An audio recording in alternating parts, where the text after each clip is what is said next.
Guys, ito pala yung breakfast namin. Puto, tsaka yung American Heritage na cream cheese. Sana masarap siya. Naamoy ko siya, parang iba yung amoy niya. Pero, for sure, ganda talaga. First time ko kasi itong first time kong kakain ito. Tikman tong cream cheese na ito yung brand. Good morning! Happy Saturday, guys! And thank God, it's Saturday! Ayan. Pupunta na ako sa friend ko, kuha ko ng stocks, mga creams, ganyan. Pasensya yung lipstick ko di maayos.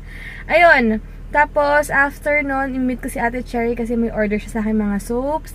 Hindi ko alam kung sino kakain, pero busog pa ako kasi nagputo ako, tsaka nag-cream cheese kanina. Napaka-heavy nung breakfast ko. Kaya, hindi mo na ako, kumain. Anyway, sobrang pula nandito ko, no? As in, ang pula-pula niya. Pero, tiis lang. Thank you so much sa mga nag-comment sa vlog kahapon. Napaka-supportive niyo talaga sa akin. And naiintindihan niyo yung sitwasyon kung hindi niyo ako ginajudge. Oh, so ganun talaga ang life. Marami talagang changes. Pero, importante, ilang months na lang, lalabas na si baby, doon na lang ako babawi, doon ako mag-aayos talaga pati yung hair ko. Pag pwede na talaga ako after breastfeeding, magpapaayos talaga ako ng buhok, papakulayan ko, papa-facial, etc. As in lahat. Titiisin ko muna tong gantong itsura ko. At least pag binalikan ko to, nakakatawa na lang. Alam niyo yun, parang, ganyan pala itsura ko before, hindi ako aware. Parang, grabe pala yung mga changes. Diba, nakakatawa na lang balik-balik. Swerte na lang talaga yung, yung mga hindi nagkakaroon ng ganito. Kasi may mga, soon to be moms talaga na, parang mas glowing yung skin nila, sobrang ganda ng skin nila sa pregnancy journey nila. Ayun, so isa ako sa hindi pinala doon, pero okay lang. Importante, magkaka-baby na kami, yun ang importante, 'di ba? Tiis-tiis lang, siya 9 months lang naman to, 'di ba? So ayun, alis muna ako, guys, mamaya na lang ulit.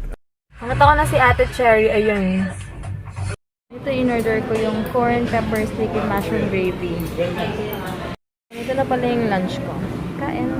Nakakatuwa, binigyan pala ako ni Ate Cherry and yung husband niya ng cream cheese and pasteurized siya. So, okay siya. Safe siya sa akin. Thank you so much, ate. Bibili ako ng Skyflix mamaya.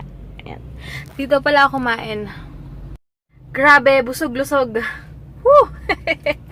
Naubos ko na yung rice, tsaka yung steak. Ayan. Kaya sobrang happy. Bibili ako ng mangga. 200 isang kilo.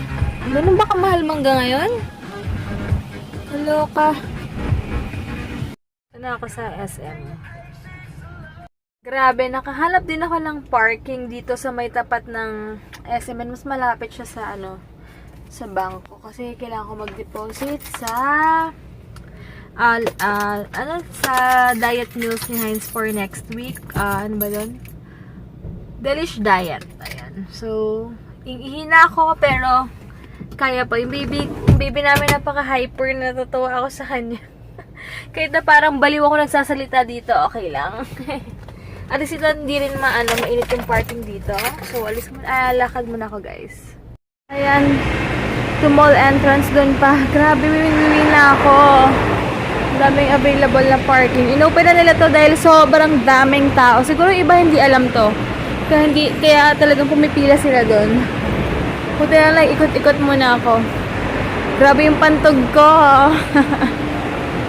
Dito na pala ako sa mall entrance. Ayan.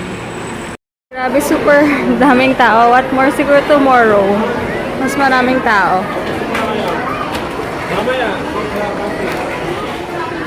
Gusto daw ni Heinz yung binili namin kahapon dito. Kaya lang check kung may available. Parang wala. Ang swerte ni Heinz, meron pang maraming available. Bili ako.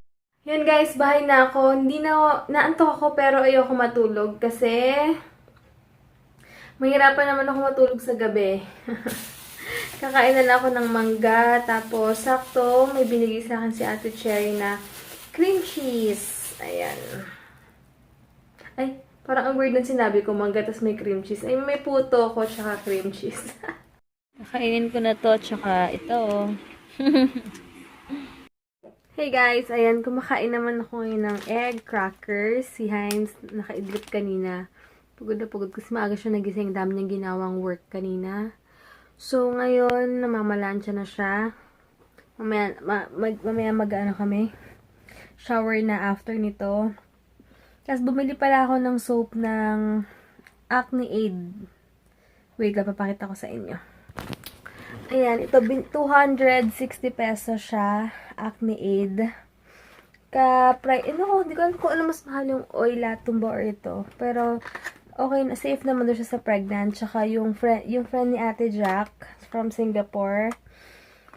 Ito yung ginagamit na lesson yung tigyawa at buntis yun. So, check natin. Ano yung ingredients naman niya. Syempre, minimake sure ko naman na walang bawal. Kaya okay siya. Pwede siya i-search sa Google.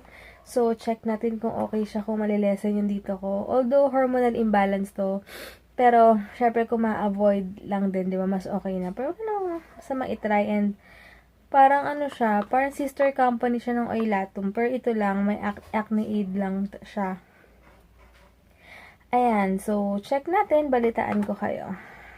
Sorry, egg cracklets pala to. Sabi ko yata crackers kanina. Ayan, tas yun, bukas, siguro pahinga lang ako. Nagpabili ako ng sardinas. Gusto ko kasi ng sardinas with, igigisa ko siya sa sibuyas, tapos brown rice.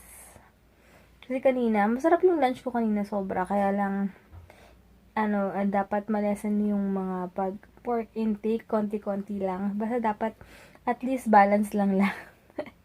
binabalance ko lang lahat yung food intake ko. Ngayong dinner, hindi na ako nag-rice.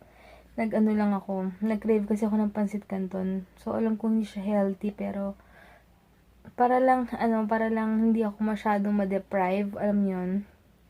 Kaya kumain talaga ako. So, inantay ko lang si Heinz, tapos mag-shower na rin kami, and then mag-sleep na dahil sobrang antok ako, pero pinipigilan ko.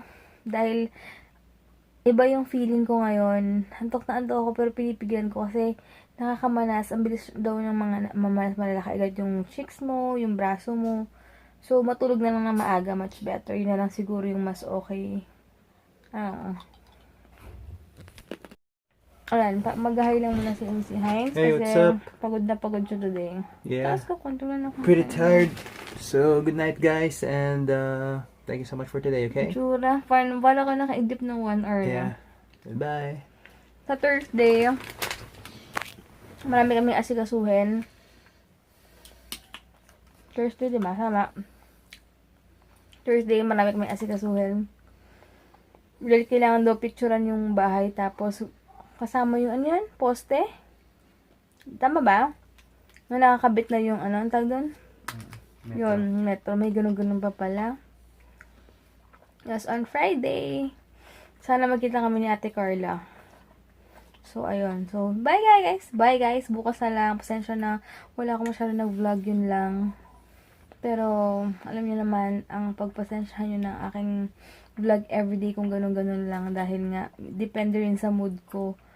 Yung, alam yun, yung mga pinaggagawa ko dahil alam niyo na, buntis. Alam ko maintindihan ako ng mga mommies and for sure nung mga buntis ngayon. Pero, gan lang. So, good night guys. Babush!